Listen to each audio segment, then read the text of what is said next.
Hey, hey, hey, Gabfocus. Welcome to another episode. This is our June 2024 episode.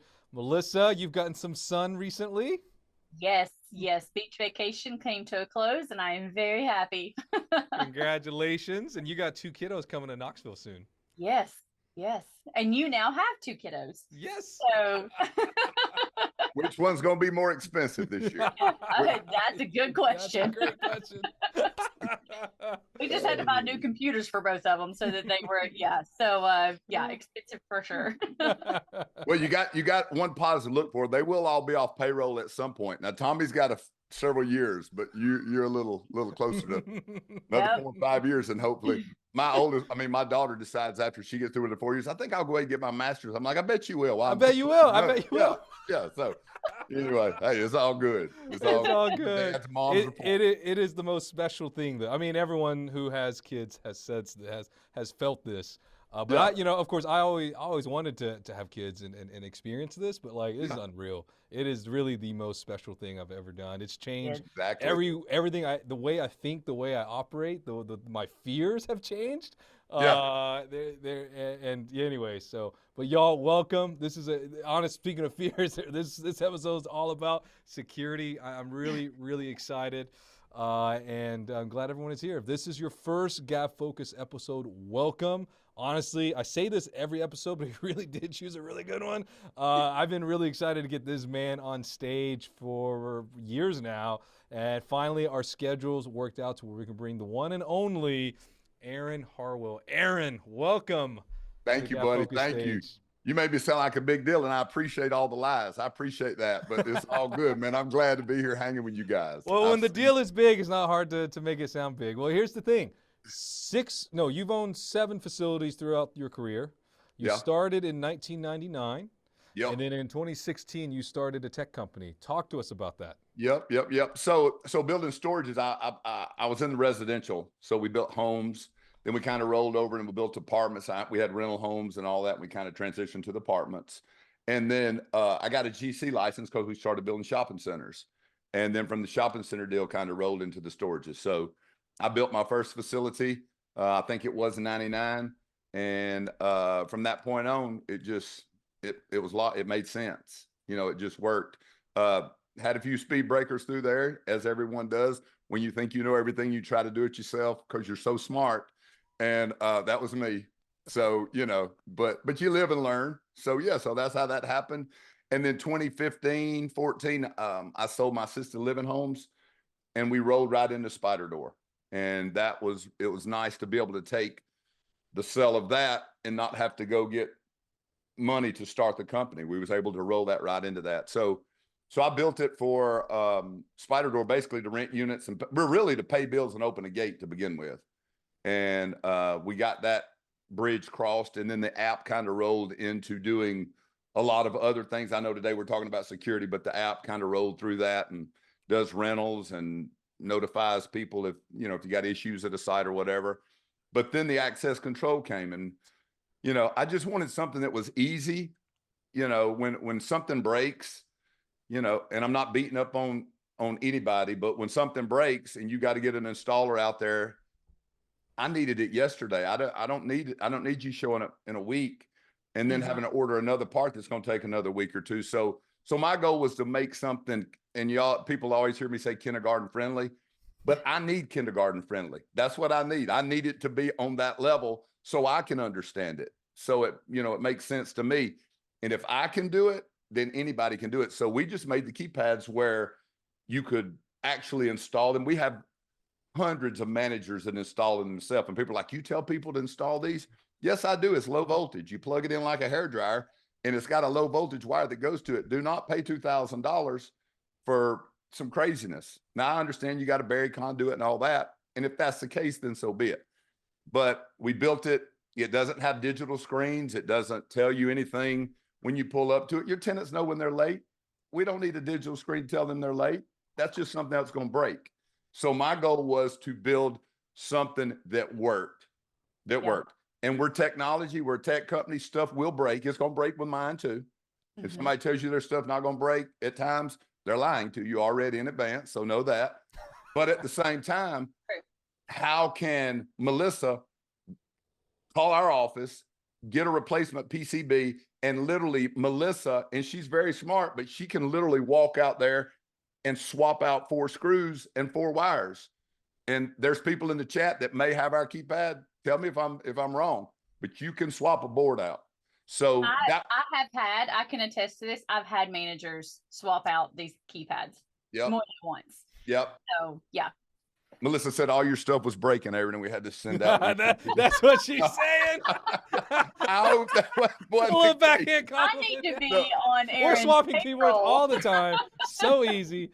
No, what Josh in the comments here, simple is scalable. I love that, man. Well, Aaron, what I love about your journey of starting SpiderDoor is like you were solving your own problems, right? You were an owner operator. You were looking for ways to solve your own problem, and you just did it. You had the means and the skill and the gusto and maybe the naivety to say I can go do this. Just enough to be hurt, yet it worked. So you know, it is what it is. But it is easy. It is easy. Yeah. Well, thanks for joining us today. We got a serious agenda that's just chock full of good stuff. Let me thank my 2 teams real quick. Gabfocus, of course, brought to you by the groups over at Storage Pug here in Knoxville and Lighthouse Storage Solutions over in Chattanooga. If this is your first show, welcome back, or welcome. And if you're not your first show, welcome back. The setup, we go for about an hour. Melissa and I will take turns throwing questions to Aaron, and we have some great pre-submitted questions. But if you have questions that we are not asking, throw them in the Q&A tool. We'd love to ask those questions throughout the session. And so without further ado, this is today's agenda. Number 1 is we're going to talk about finding the right security setup. Today's session was called the good, better, and best of security. And so you don't need the best for every facility. You need at least good. We're going to talk about security basics. We're going to talk about the upgrades that you can do at your facility. And of course, we're going to do the question of the week. So, Melissa, are you ready to throw the gauntlet at my man? Yeah, I'm ready. So let's start at the very, very beginning, Aaron. Why does security matter? Well, I feel like for me initially, and again, you know, I appreciate you guys having me on, but all these things are my opinion from what I felt about mine and what I see. Security, in my opinion, is perception, first of all. The perception of a tenant walking up to a site and seeing cameras. I can remember early on, cameras were expensive, like 99. I mean, cameras were expensive. Let's just face it, apps weren't even out in 99. We're still working, and we sure didn't have high def. And I had fake cameras around my place. They did not even work. They were fake. They were false cameras. And the perception that people would come up and go, and I'm just being real, Tom, you know me. The cameras, they look at the cameras and they're like, bro, you have got cameras all over this place. I'm bringing all my stuff here. And I'm like, yeah, bro, because we're safe here. Your stuff's good here. All the junk you're bringing in here is good. So anyway, Gabfocus uncensored. Sorry, we won't tell Scott Zucker about this episode. Scott Zucker, we won't tell Joe Doherty. Yeah, he'll fall out his chair if I talk to him. Anyway, but the perception part is very important. Now, yes, you want your cameras working because when you do have it, because you got knuckleheads, thieves don't care. Yeah. You know, you might scare them off with the camera, but you may not. And so does it matter? Yes, it does matter. But the perception is very, very important. You know, and when you start with security, and I'll say it over and over again, having a gate, a fence around your facility and having access control. Yes, I want you to use mine, but there's good ones out there. There's tons of good ones out there. That is number 1. If you've got a climate building, one of my sites in Birmingham, I didn't have a gate around it because I'm thinking, man, this place, I got $900,000 houses. Literally, I can throw a rock and hit them behind the storages. And the deal is, yes, gates are important, but I'm in a good area. I feel like I'm safe. You can get broke in a good area. Oh yeah. You can get your junk stole in a good area. So from that standpoint, I think the junk is better to steal. yeah. So security does matter. It does matter, in my opinion. Some sort of security, visible, that a tenant sees. They're going to go the man down the street that's got a gate. They truly are. But That's my thought process I on mean, you that. said it. And I think there's a really, this may be the summary of the show is like security's perception, right? I think like it gives all the right signals to the right people and the wrong signals to the wrong people. Yep. So you touched on this a little bit. You mentioned climate, but talk to us about the different security needs for the different classes or styles of facilities, right? I mean, you got class A, B, C, you got facilities in the boonies, and then you have facilities downtown, climate control, non-climate. Talk to us about the different types of security needs at each of these different types of facilities. Yep. So whether you have A, B, or C, again, I think it goes back to the gate. A lot of people, if we're going to say we have a C facility, for example, it just comes to mind. I see them when we go to the lake. A lot of them are not gated. They don't have anything. They're just putting a block on it, and then they'll overlock it if they're delinquent, I suspect. So, I think regardless of what class you've got, that's going to be my initial investment. If I buy a smaller facility that is a C class, I'm just going to personally put a gate around it. If I can get a gate around it, and I'm going to have some sort of access control, that's your first line of defense. I mean, if somebody's delinquent, I was the world's worst about going out and overlocking somebody, just because, my gate's going to get them to begin with. And if I overlock them, then it was honestly a lot more work on my management team. But, and by the way, y'all don't listen to me about managing the storages. I'm not your man to listen to that. But Aaron's not giving operational advice. do not listen to my operational advice. Please do not. But from the standpoint, I'm just taking it on the real level. And your gate, doesn't matter if it's ABC facility or not, the security needs are there for that. Now, climate buildings, some people have climate buildings and they're all interior. Like you got a Kmart or a big building and you come in and you've revamped that thing and you put all your storages inside. You got a mag lock on the door, put you a keypad there. I mean, that is the security need, I feel like, for any storage. I think it's very important to have some sort of control there. Right. So it doesn't matter your location. So, and that kind of goes into this next question. How do you know what that line is of like how much security you need at each facility? When do you get into recommending more than just a keypad at your gate? So, I mean, there are other types of security, and my mentality on this other types of security would be like your motion detectors inside, cameras. I think cameras would be my second line, honestly. And we don't sell cameras. We got some good guys. I saw Eagle Eye on here. We got some good guys that can help you guys with that. But at the same time, cameras would be my next line of defense that I would choose. And we sell door alarms and motion detectors too. I would love to say that would be my next line of defense, but it's not. It's cameras. So, as you go, depending on what you can monetarily afford, if you bought a C facility and you've scratched up enough to get that done and you're trying to watch your numbers, I get it. Your gate access is number one, but I would go in and put cameras of some sort would be my second item that I would choose in order as far as security goes. But okay, well, keep going. I love the way you're breaking it down for folks, right? So like I saw about the gate access. Number one, you there's no negotiation there, right? That's non-negotiable. Cameras is that second tier. Keep going. Like, what are some of the other? So, how much security do you need at a facility if you take it that far? I mean, you can go, the sky's the limit. I mean, I always tell people, and I tell owners this, I don't tell tenants, but we're not guarding Fort Knox, guys. We're not. They're storing junk, a lot of them. A lot of people I have pulled open storage that I'm like, are y'all kidding me? And that's what they're storing in there. So, from that standpoint, the perception that I talked about, that's the most important item. But you can take it, we're not guarding a bank, but do you want a motion detector in there? That's fine. I have seen people that didn't want to use my stuff because they felt like it wasn't secure enough. Again, and everybody on this call has got storage. We can pretty much all get into a facility. We know how to get into my own if the gate's jacked up. I can get in, I can jump a fence. So, from a security standpoint, you can maximize it. If you've got motion detectors or door alarms, that's going to trigger something regardless of who you use. It's going to email you, trigger ADT, or however you've got that tied up. That's great. And if you can afford that and the numbers work, fantastic. Cover the place up, guard the money. But, from that standpoint, I think there's a limit to what you have to do.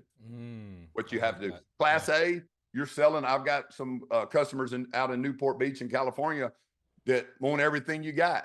They got motion detectors in 9,000 units. And, you know, they got keypads everywhere you turn. And that's great. That's fantastic. Not to beat up on alarms that we sell, but at the same time, just being real, you know. Well, I think it also matters what your tenant base looks like. Some facilities don't have issues with that. They just don't have a problem. And then others, it is a crippling issue that they deal with day in and day out. Yep. And for those facilities, they might have to go, you know, 3 or 4 levels deep in security to get their problem under control and be able to maintain it. But then others, you might just need a gate and that's it. And well, like for example, the catalytic converters being stole at boat and RV, we got storage. I have had that question asked. Aaron, what do you have that will guard my parking lot? And I have thought on this, and one of our customers has lasers that run across if you got a square box, just envision lasers on all 4 corners. And if you touch it, does it burn you? Does it chop your finger off? But the deal is, it's an arm, so yeah, it kills you. You're dead when you go through it. So yeah, that's what we've all been looking for. Kill them dead. So I have to be careful on here. Sorry, Joe. So anyway, there's a pole in the ground that's like 4 foot tall, and it's got lasered, and it literally shoots multiple lasers. So if a bird flies through it, it doesn't set it off. But if maybe multiple things, like somebody walked through it or something, it's going to trigger it. But all we've done now is we built a little module, and it's all cellular, which is great because they got annexes, boat and RV, they don't have internet there. So all this is going through cellular, no network required.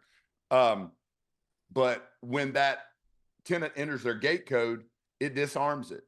When they leave, it rearms it.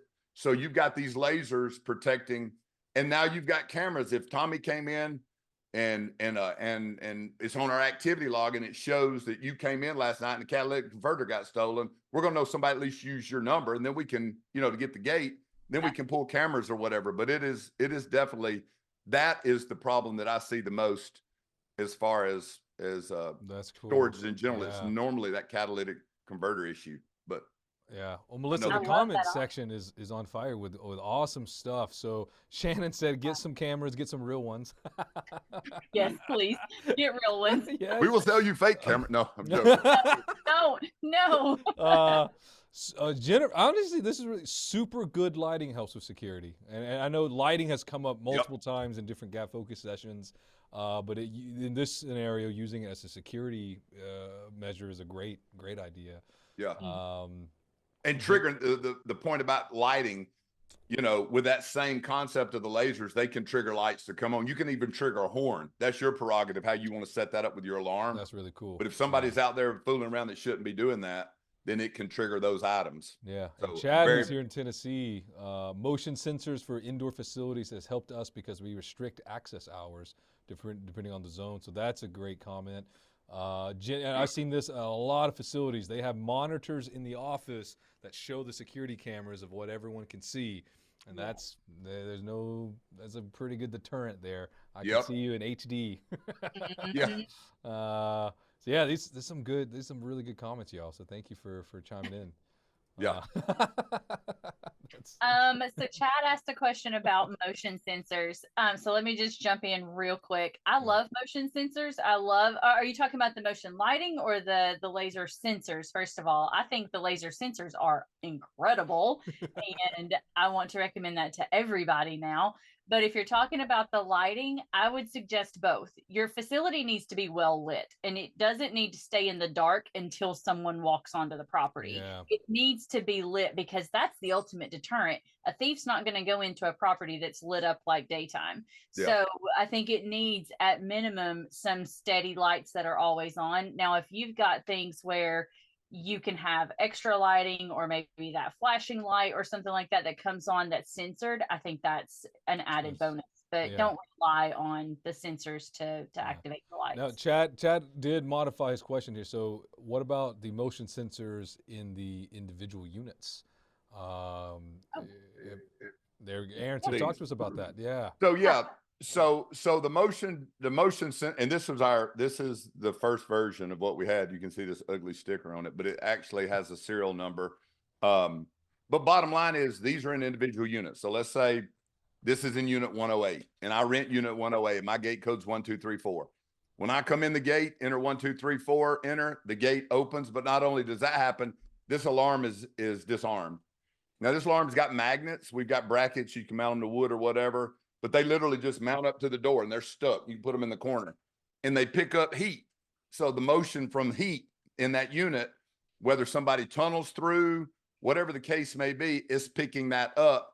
And if it is armed, so let's say I go into unit 108 and I type in my gate code and I go in there and I decide, we all know I can take a drill and pull those panels down and tunnel through. 109's got a motion detector in it, and so does 107. So it's picking them up regardless where the door's touched or not. Everybody seems to think you've got to have it on the door, you know, some sensor on the door that lets you go off, but there's a knucklehead that'll tunnel right through. They'll come right through. And I've seen them literally, I did not see it. I was told that a motorcycle was literally stolen out of a unit from tunneling. So, so to answer his question on that, these just stick in the unit. And my buddy at SSMC in California, Mark Yandow, they upsell these. So they upsell these when they put them in, just like we upsell insurance. They charge $9 or $11 or $12, whatever he charges, and they'll go out there and stick a blooming alarm in the unit and upsell that. I have other customers that put these in their units that's just part of their package. We offer secure units. And when this goes off, it can do a couple of things. You can choose to make it scream. We will make it scream and it will holler at you. It will text and email to managers. You plug that in our admin and it goes to them.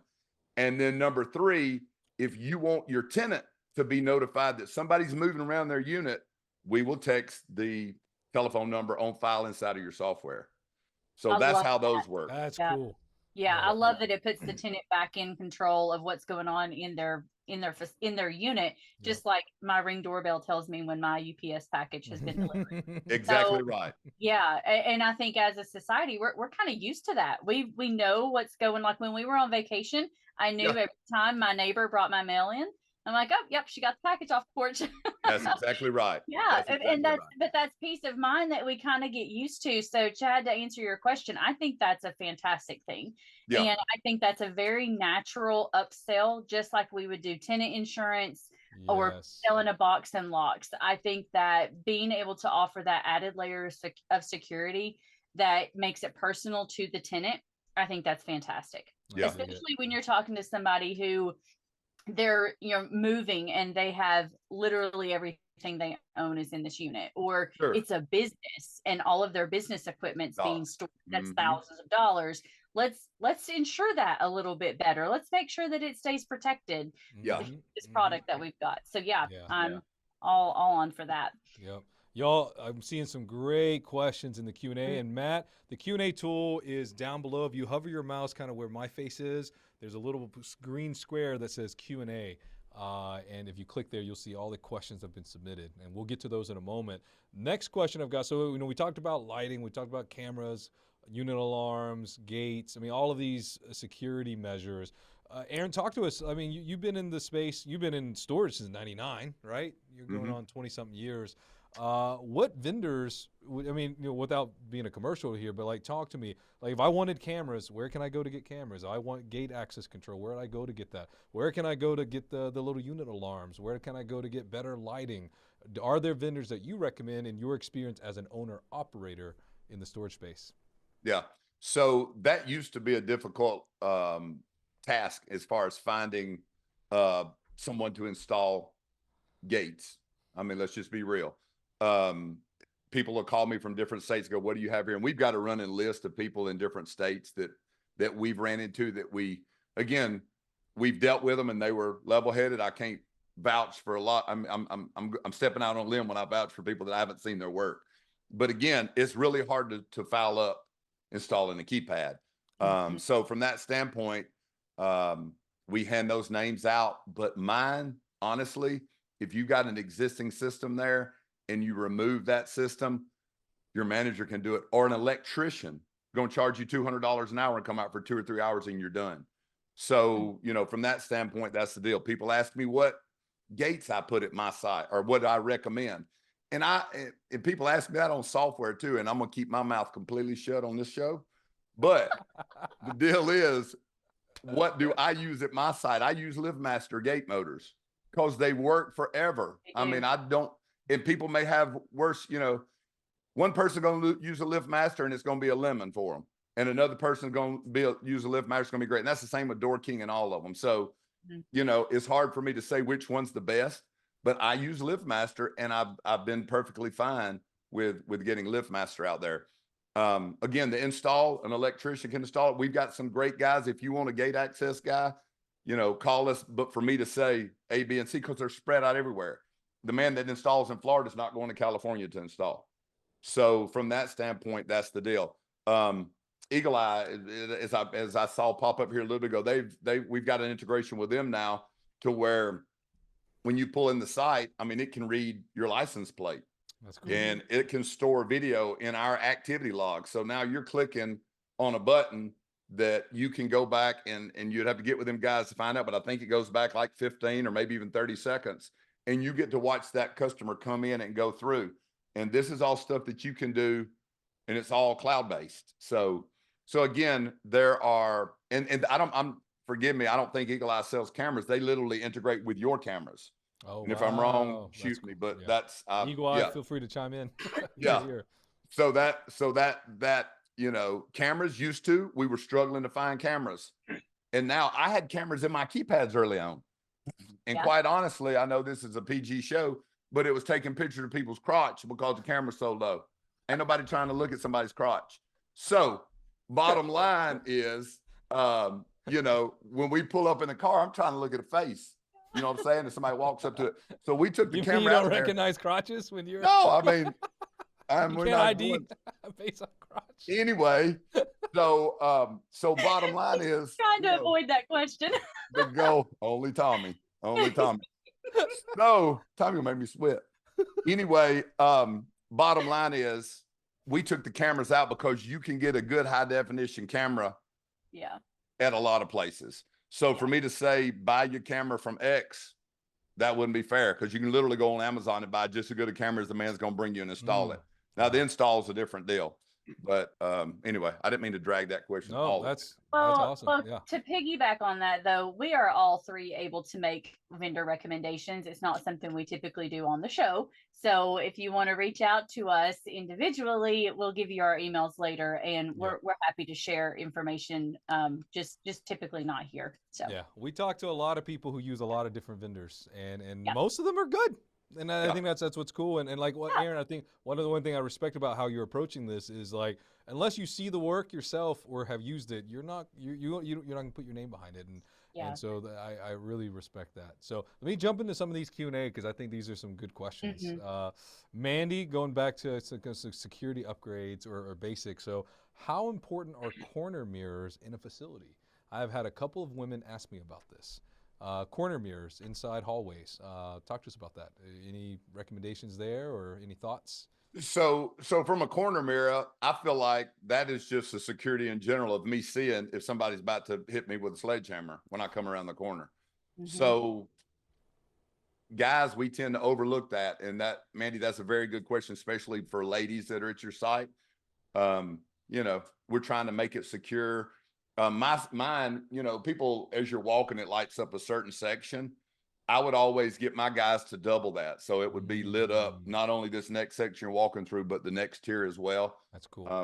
And how they wired that together, I don't know, but that's just what we did. But bottom line is, the corner mirrors do help, because I'm walking down and I can see who's around that corner. If, it doesn't hurt as all. Guys, we don't tend to think about that, but your lady renters will appreciate that. That's I've a good stepped foot point on some about scary facilities. I get the heebie-jeebies. I'm not as big as you are, Aaron. About the lighting. I can get beat up too, so. Sorry, Melissa, go ahead. The lighting, when you're thinking about walking down a hallway, especially if it intersects with other hallways, if those lights don't also kick on, it doesn't feel safe. So if you can have some kind of, like, when this row of lights kicks on, it will signal that would be helpful, because that can be very, very dark. And Melissa, who would I, if I wanted to audit that in my facility, who do I talk to? Is that a lighting company? Is that an electrician? Who's the person I can talk to make sure that my lights operate the way you just talked about? Yeah, so the whoever installed your lighting would be able to change those settings. Probably it could either walk you through the process of doing it or would need to come back and do that piece. But yeah, they should be linked together so that it triggers it to come on automatically. And that's not a huge task. That's just running a Mhm. loop on the power supply that triggers Yeah. the relay on. That's cool. Yeah. Yeah. Awesome. We'll go ask one more, then we'll get back to it. Deb asked, "Hey Melissa, what was the laser thing you mentioned minutes ago? I think Aaron, you talked about the laser for the RV. Is that Melissa? Was that what you were talking Yeah, about? that's what I was talking about. Yeah, I love that. Aaron, where can people find out more about these lasers? So again, keep in mind, we don't sell you the laser. Any laser setup that you've got, this particular one, I think I'm scared to even say if it was ADT or not, but they already had their system set up. And I can get you some information on the lasers that I've seen people use, but these lasers are like a big commercial laser that you would buy. So, once that's set up, it can tie to our system. But I mean, let's just say you got two wires in your hand. You touch those wires together, you make continuity, and let's say the lasers come on. So now everything's blocking there. Then when you remove those two wires, it's released that. So any laser is going to do that. We just give you the brain power to make that thing integrate with a keypad, and then it notifies somebody if that laser's got broken, because just like we're sending the signal to cut lasers on and off, it also gives us a signal if it's been triggered.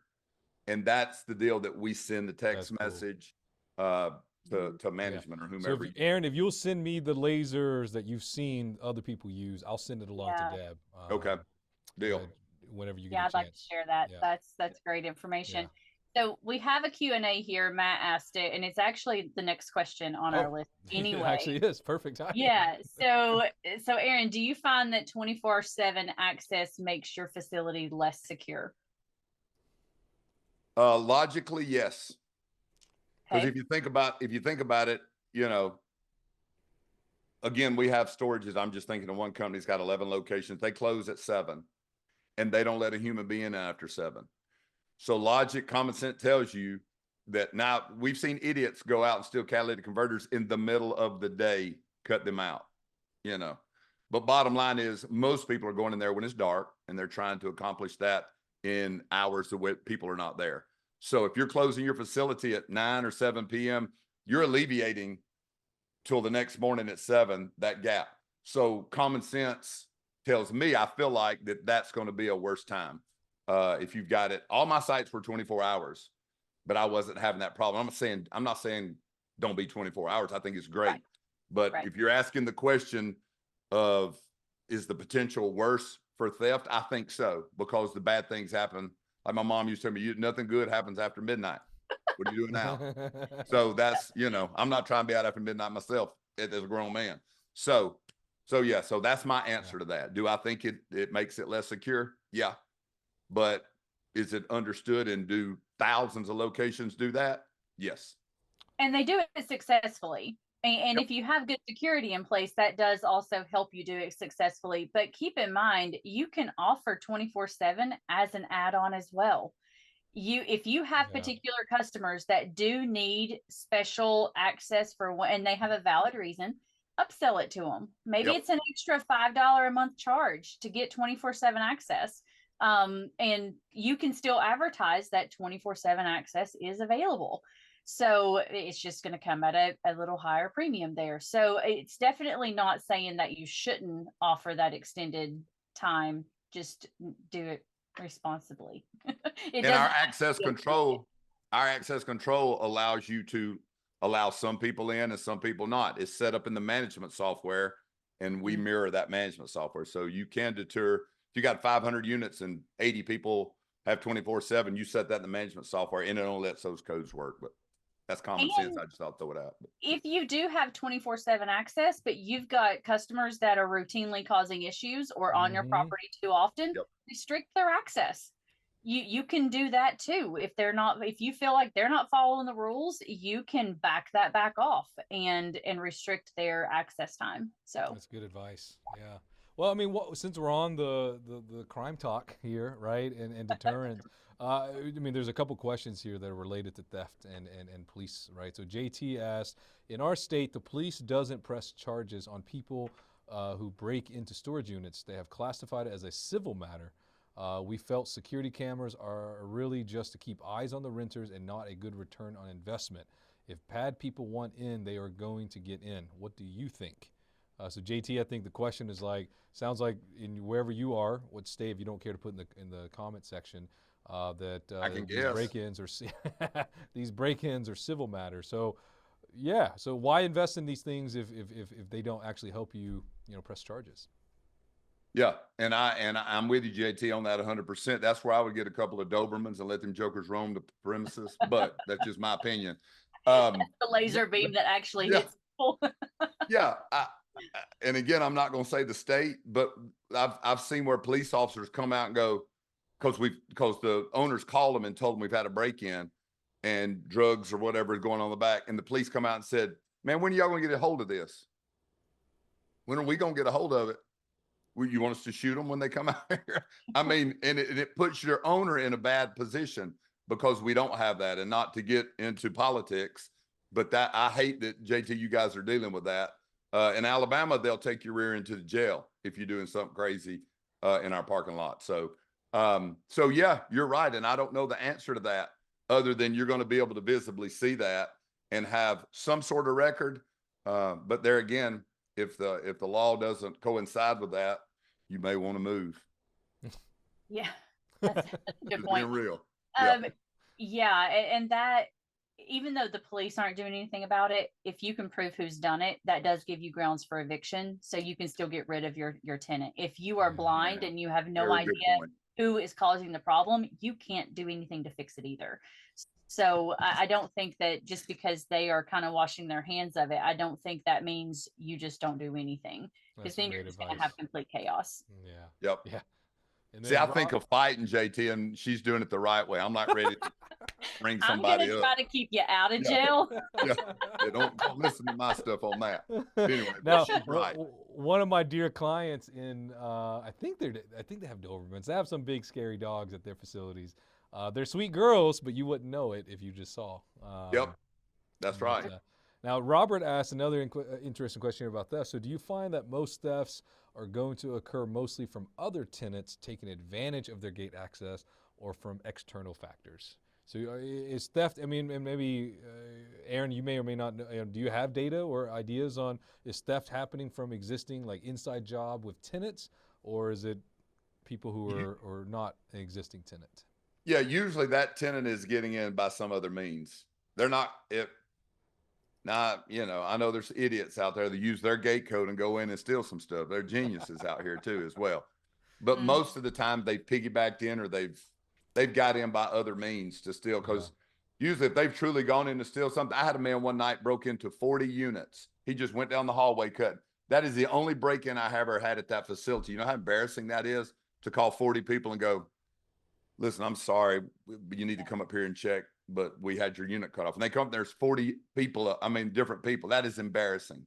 Yeah. So from that standpoint, you don't want that, because you're eating crow, because now those people are like, "Dead gum, y'all can't stop this," So, but this person, there's no tag for where he got in through a gate as far as that goes, but I can see him come in when he gets to the actual building. And I didn't have the whole premises, so I don't know which gate he climbed over. We don't have barbed wire. I'm not trying to make it look like a penitentiary, but at the same time, and most facilities, most don't have barbed wire on them. I mean, it's, ours are cast iron and it looked nice, so, but that's just, my opinion on that. Jessica said they had 28 break-ins in one night. That's rough. Yikes. Well, I had 40, Jessica. And the man broke one TV. And then he just left. I'm like, what? But anyway, enough of that. Yeah. Well, Yeah. so at the beginning we opened this up by talking about your fake cameras, right? So, and you also said, security's perception. So, to what extent are some of these security features that we're talking about, are they marketing tools? Are they actually deterring theft, break-ins, and bad behavior? So, what's the balancing there? Well, scary enough, I think they're marketing, because from my standpoint, I pretty much can get into a facility. I mean, we can jump a fence, Now, am I going to take time to go jump a fence to go through some folks' storage stuff? I'm not. But there No, are because people. we've already seen inside enough of Yeah. them. Oh, Yeah. there's nothing there. Yeah. And that may be the case. So where's the fine line? I think you go back to what is most important, having your gate access there. What's second important, having your camera deal in place. I don't know the proper answer to that, or I would love to share that. But I think if you've got your gates in place, first and foremost, that's important. And the fake cameras did work. I know that y'all laughing there, Aaron, you're an idiot. That worked. People come in like, we're renting here because y'all got this place covered up. I'm like, yeah, man, we do. You don't safe, bro. That's so, yeah. But at the end of the day, is that really going to help you if something gets broke into? No, but so I don't know the exact answer to that. Yeah. Robert said his locksmiths say locks only keep honest people honest, which backs up the needs for cameras and lights and other things. And then Amber says, so, well, you can read this two different ways. I'm going to read it this way.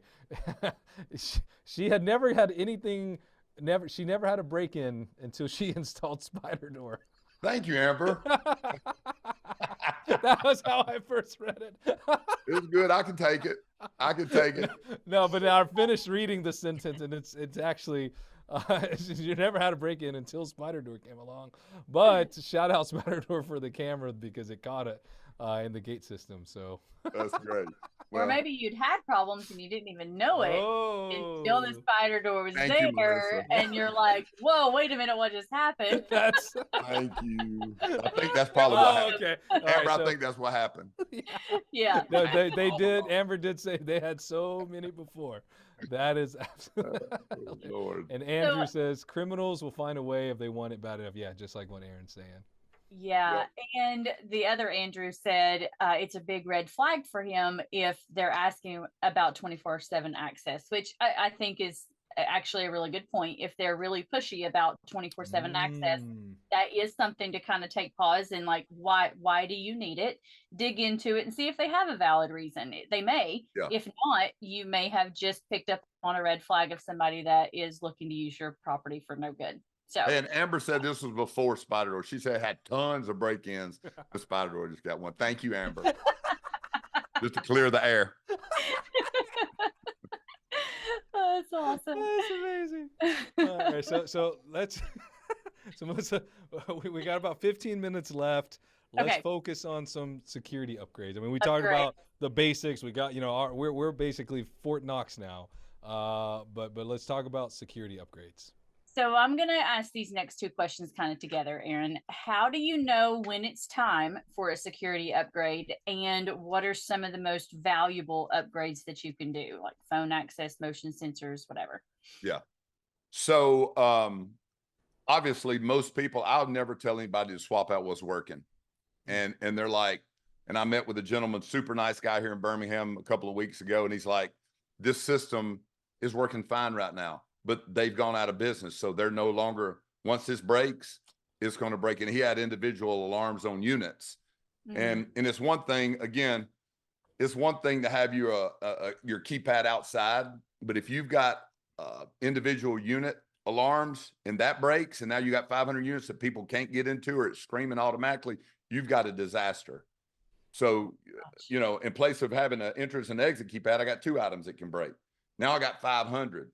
And if all that goes down and it's triggering every time you're having to, so his concern was, it's not broke now, but I got no backup plan when it happens. So, if it's broken, or if that's the case, maybe you plan that. With SpiderDoor, and Lord forgive me if somebody puts in here that we didn't, but we can literally get something out overnight, if not tomorrow night, the next business day, and you could literally swap your keypad out. That's, I felt like that was important when we started this, because sometimes my previous access control, it would take 2 or 3 weeks to get there. And I couldn't, it stressed me out to leave a gate open because not because I was stressed out, because I was getting phone calls going, your gate's open, your gate's open. We don't pay for a gate open. We pay for the gate to be locked and working. And that's what I run into. So as an owner here, my goal is to get it out quick as you can. Yes, it's not my fault your existing gate broke unless it was one of our pads. But regardless of the fact, your goal is to try to get it done quicker. And I think I'm not patting myself on the back a little bit, but that's our goal. We're trying to get you replenished or get it out to you quick enough to get it done, whether it was ours or not, because your gate access. And I always tell people that's the second most important thing. And I have people go, no, that's my first and most important thing. I can deal without software. I can't deal without a gate. And I'm like, wow, but that made sense to me. So from that standpoint, that is, that's the process there. And again, I think it goes back, Melissa, to what's next in line after that that gate access. I personally think it goes to cameras. People ask me about the overlocks. Several people have the Bluetooth overlocks. I'm not really for that. And the reason I'm not is the same statement I just shared with you a minute ago. If our entrance and key and exit pad break, I got 2 items that I got to work with. If those latches go bad, people can't get in their unit. We can open a gate. We can't control. Now I got 500 things to break. So that's just my opinion on it. You can overdo it from a so-called security standpoint and put yourself in a position where now you got more problems. You had 2 problems. Let's say if the gate breaks, if the entrance and exit pad goes bad. Let's say now you see that you see my camera do that crazy stuff. There's a devil in that camera. But now you got all these 500 things that can do that. So that's just my opinion on that. That's good advice. That's Yeah. good advice. Yeah. Well, so at this stage, I mean, we're 2024. Lots of news. We see it in the news. We see it in when we go to these conferences. There's a lot of new tech, a lot of new stuff going on. So, like, what are some of the brand new stuff? Is there anything that's like top tier, exciting that gets you excited when it comes to security upgrades? Well, what if I'm biased and I tell you what I got coming? Who's to say you can't? Okay, I will tell you.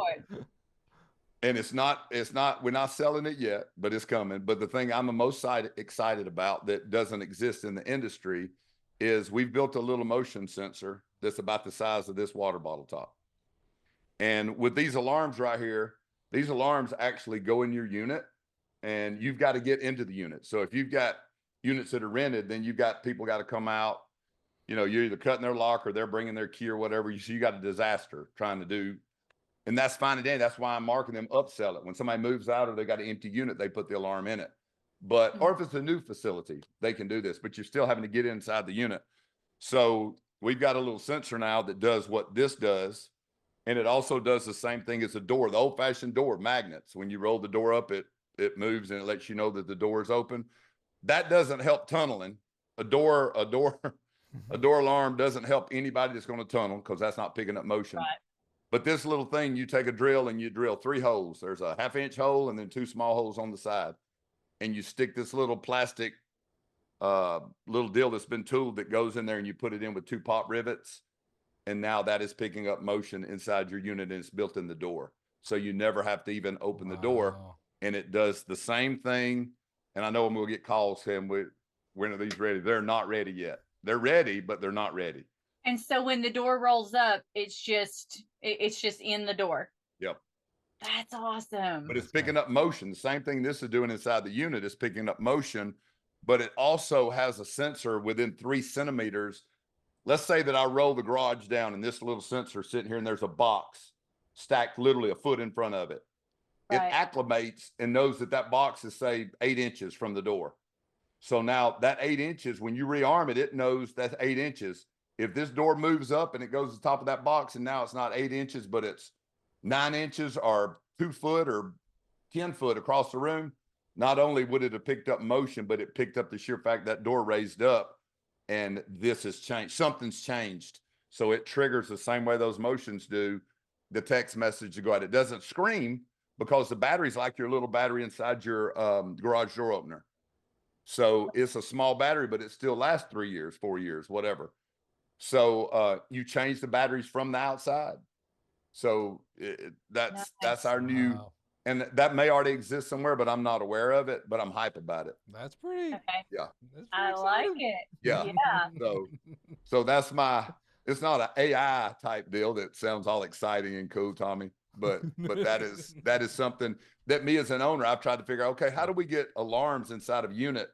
You know, there's a lot of us out there that sell alarms you can stick in the unit and all that, but we're having to deal with this. We're talking about 3 holes with a little template, big hole in the middle and 2 small ones, pop rivets. I'm not gonna go into how pop rivet works, but most of you know, you can do it from the outside and it's mounted to the door and then it'll roll up in the coil. So That's awesome. I love it. yeah. So that's my happy little deal we're building. And my engineer, I'm waiting for an event time travel. So he's a freak in a good way. So Lenora has a question in the Q&A that goes along with this perfectly, and it is specifically about SpiderDoor. So let's just go ahead and talk about that. Okay. Can the unit motion detectors, can they stand alone if they're not using SpiderDoor services elsewhere, or do they have to change out the whole system to be SpiderDoor to be able to take advantage of motion detectors? So can they stand alone? Meaning, do you have another? I'm guessing my question is, does she have another alarm system in there? Yes. So Lenora is actually at Elmwood Storage, the wine cellar place in New Orleans. Yeah. So they have a very high-end storage. So I'm sure she's probably thinking about the wine storage, the special documents, all that kind of stuff. So they already have existing security in a number of ways, you know, door alarm, like enter and exit keypads, that sort of thing. Yep. So I think she's talking about individual unit motion detectors. So you can do the individual, but you've got to have something to disarm and arm it. We make it to where you can actually arm everything back after X number of hours of no movement in that unit. Okay. So let's say that you're in your unit and you stay there for 6 hours and I leave. After an hour of no movement, it will rearm that. So the rearming's easy. You don't have to type in your code when you leave to do that. Like a lot of the other brands, you're keying out to rearm it. But if you leave your husband there and you're driving out and you've rearmed a unit, he's still in there. Yeah. So that's the first thing. And then I just went brain dead of what I was fixing to say. Secondly, that's a senior moment. Well, we're talking about, do they have to have SpiderDoor services in keypad? Yes. You got to have keypad to disarm it. So Okay. she was asking, she's got access control there for our system. That's what actually disarms the unit. So if she had another gate access controller there, it doesn't really disarm it doesn't at all. It would not disarm the unit motion detector. Okay. So they would need to go through an access point where they put in their individual code into the keypad, and that tells the system, unlock this, you know, turn off the motion sensors in unit 110. That's because exactly they just right. signed in. Okay. That Gotcha. And that does it with my keypad. So you don't have to do it any other way. Now I've seen people that didn't even have a gate and they didn't even have locks on their doors, but they have put a keypad on the wall and they've notified the tenants, if you come to get something out of your unit, type in your code and it's disarming it. They don't have a mag lock or anything, but they're just disarming that by setting a keypad up, and they know they have to use it. So if you have a different, I'm just going through different scenarios here. If you have a different gate keypad that you're using for your gate access, maybe, you know, a different company, but then you have a climate control building, you can use a SpiderDoor keypad in conjunction with that, so that when they put in their code to get into that building, it then unarms their motion sensor in their unit. You can do that, and I would love for you to do that, but I'm gonna be real and honest with you. You're gonna have 2 different activity logs if you do that. Just food for thought. The alarms give you activity logs just like the gate does. So if it's been triggered, you know when somebody came in the gate, and then you know that alarm when they went in that unit. Right. So yes, hypothetically you can do that. And if it's just alarms, you may not be looking at that activity log on the alarms until you have an issue. But hypothetically it could be doing that, but your activity is going to be in 2 different places. Yeah. Lenore, if you're not already connected with the SpiderDoor crew, we'll connect you. And I think you can have a good, thoughtful conversation. I think Rachel's in the comment section here. I'll send an email after the show and get y'all connected. Barry, same thing. I saw a question you have here in the comments that's specific to SpiderDoor and maybe talking about their services. I'll send you an intro to the SpiderDoor crew as well, because these are very specific to y'all's use cases. Melissa, are there any other questions? Well, My next question, I think we pretty much already answered. But Carly does have a question here that Yeah. Aaron can give some insight on. Says, I can't believe people are committed enough to tunnel into a storage facility. It's like a heist movie, which is so true. How frequently do you hear about those kinds of things, Aaron? Tunneling? Mm-hmm. Quite frequently. Yeah. Yeah, it happens. I do too. You got people that don't have anything else to do. Yep. And yeah, and they will come in and take the paneling down. As a storage owner, a lot of our metal buildings now, if you build it from the ground up, you realize they're putting them in with sheet metal screws. Wow. So you can go remove that. That's not a bad thing. I mean, that's just how they're built. But somebody can come in and take those down, and they act like they're working the unit and they pull them down.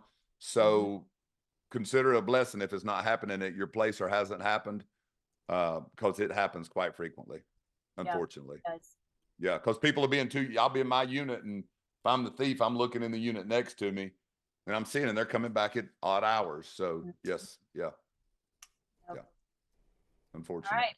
Tommy, do we want to do our question of the week? Let's do our question of the week. Josh, hang on after the show here. I think you're asking a very cool and interesting question. Hang on for after the show, and we can dive into it just a tad bit. So Aaron, question of the week. One question only.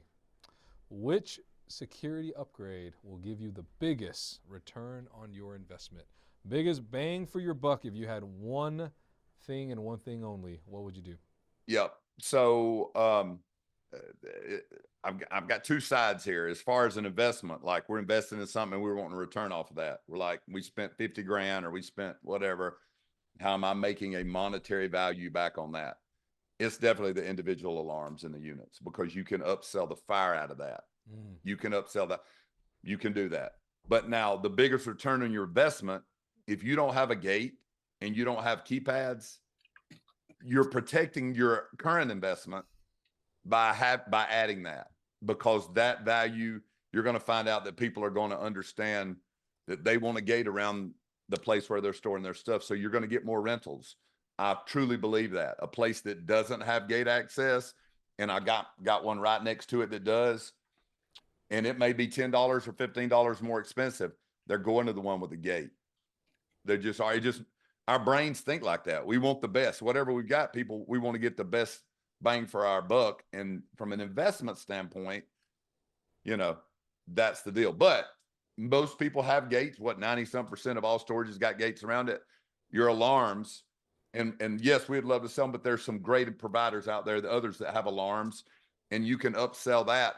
And that never dawned on me till 2 years ago, that they upsell it like insurance. And Jim Mooney, which a lot of you probably know, is a great friend of mine, a great mentor. I've learned tons from him. And he's the one that, remember I told you I don't listen to me on running a facility. Don't do that. But he's like, why do you not sell insurance? Why do you not sell insurance? Why do you not sell insurance? Why do you, over and over. And up till 2015, I never sold insurance. And I did. And it increased my revenue on one site. Like I was bringing in like $3,800 instantly in 1 month, more than I did the month before. And I'm like, it just made sense to do that. And that's the same thing with alarms. And the alarms and insurance, they go hand in hand. If you've got a tenant that says yes to insurance, say, hey, I've got an extra security piece right here you're probably going to be interested in. Here's a unit alarm. Or if they express interest in the unit alarm first, flip it around and say, you also need insurance. And if they're willing to spring for one, chances are they're going to spring for both of those things, because it's feeding the need that they have expressed. So, great moneymaker option there. There you go. Great advice. And Rachel in the comments says, happy birthday, Jim Mooney, if you were watching this. Jim getting old. I'm going to tell him he's getting old. Yes. Well, Aaron, welcome and thank you. I'm so glad you're here.